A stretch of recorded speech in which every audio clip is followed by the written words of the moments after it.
This came out October 11th, this month. Stroke rates increase among younger patients. It's happening in younger and younger and younger people now that are getting stroke.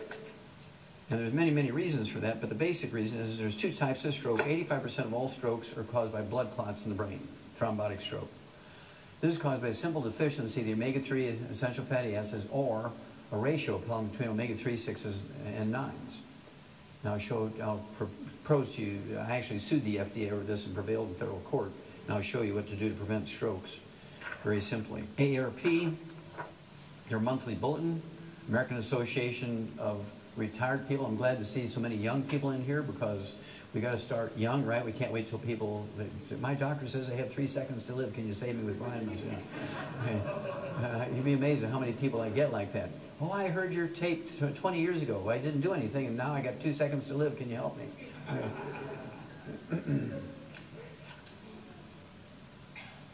Okay, so the AARP bulletin, March of this year, the worst place to be in America when you're sick is an American hospital. I took 2 pieces out of the body of the article, and one of which is the number of American patients who die each year from American hospital errors is equal to 4 jumbo jets crashing each week. That's about 1,200 to 1,500 people per week. How many of you would fly commercial airlines if you knew they killed 1,200 to 1,500 passengers every week? Nobody would fly! I must see my doctor. I must see my doctor. And then also, in the same issue, each U.S. surgeon operates on the wrong person, wrong body part as often as 40 times a week. Well, that brought silence to the room. That's because they're usually intoxicated on alcohol, street drugs, or prescription drugs, and that comes from a 6-year-ago study by Lucien Lepay, who's the head of the Department of Public Health at Harvard Medical School, and he went around and blindly took blood samples from doctors.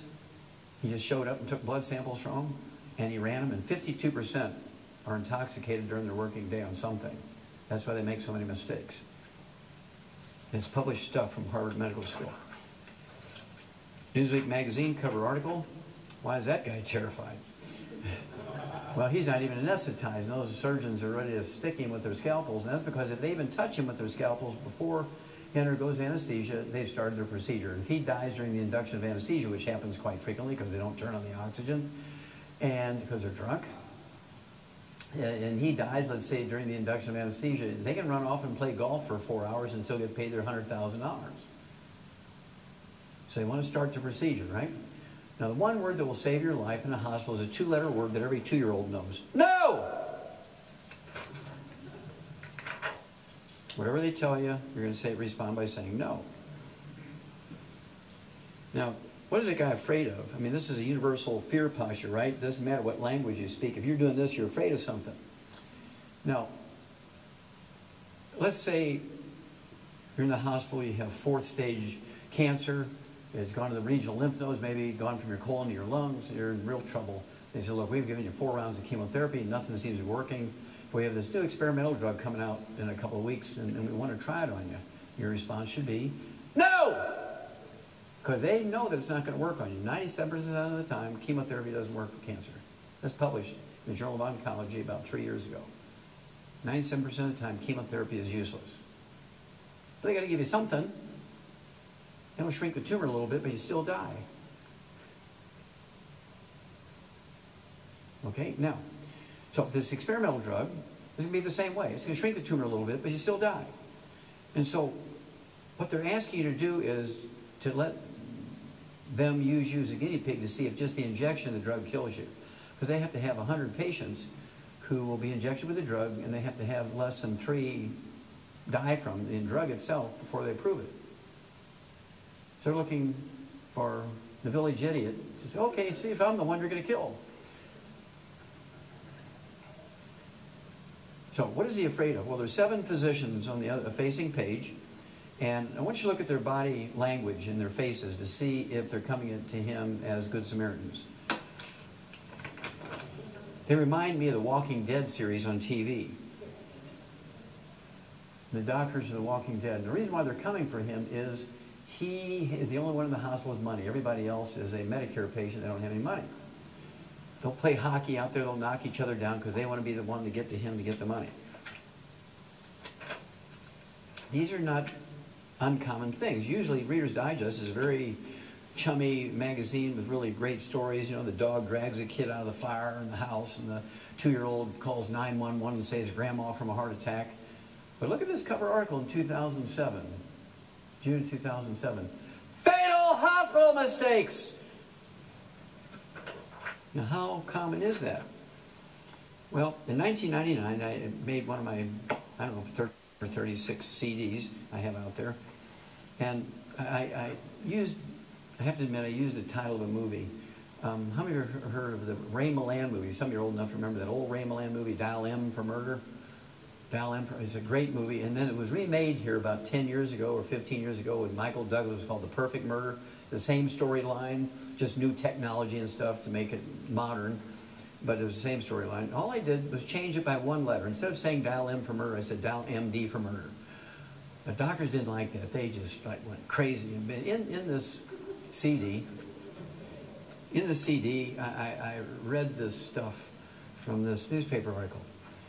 Each year in America, VA medical doctors make 3,000 mistakes, which cost the patient there a limb or an eye, or to stay in the hospital for another 6 months because of infections or whatever.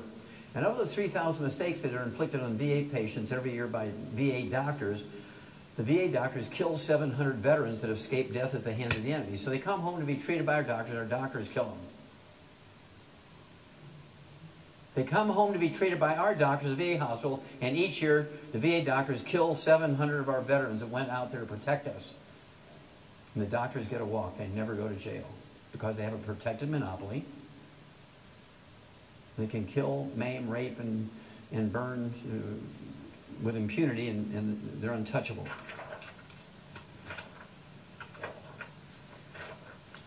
This came out. There's a full-page story in the USA Today in February 2007. I had to chop it up a little bit to get it. This 8.5 by 11. Look at the title here. Patient, protect thyself. Now, the data that I'm going to share with you came from the Journal of the American Medical Association, very, very well-respected journal. Whether you agree with them or not, they are very well-respected. And then the Center for Disease Control, which is a federal agency in Atlanta, Georgia, that looks at this stuff. And what the article said was, each year in America, medical doctors kill, injure, and infect 15 million of their customers at their workplace. They get a walk. They don't even get an OSHA ticket. Each year in America, medical doctors kill, injure, and infect 15 million of their customers at their workplace. 5.8 million in hospitals and 9.2 million in private offices and clinics. How many of you would fly commercial airlines if you knew that they killed, injured, and infected 15 million passengers every year? Nobody would fly. This is one of my favorites. Each year in America, medical doctors inflict 2 million infections on hospital patients.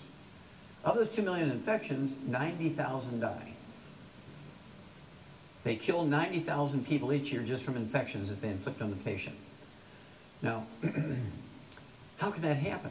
Well, that's because they wear the same white coat, the same pantyhose, the same trousers, the same shoes from room to room to room, dragging pee, poop, blood, pus, snot, gunk, viruses, bacteria, everything you can think of. By contrast, in a pig barn, by federal law, you're required to disinfect your boots when you go from one pig pen to the next because you want to be dragging swine flu with you. We treat pigs better than we do people. We treat pigs in a barn better than we do people in a hospital.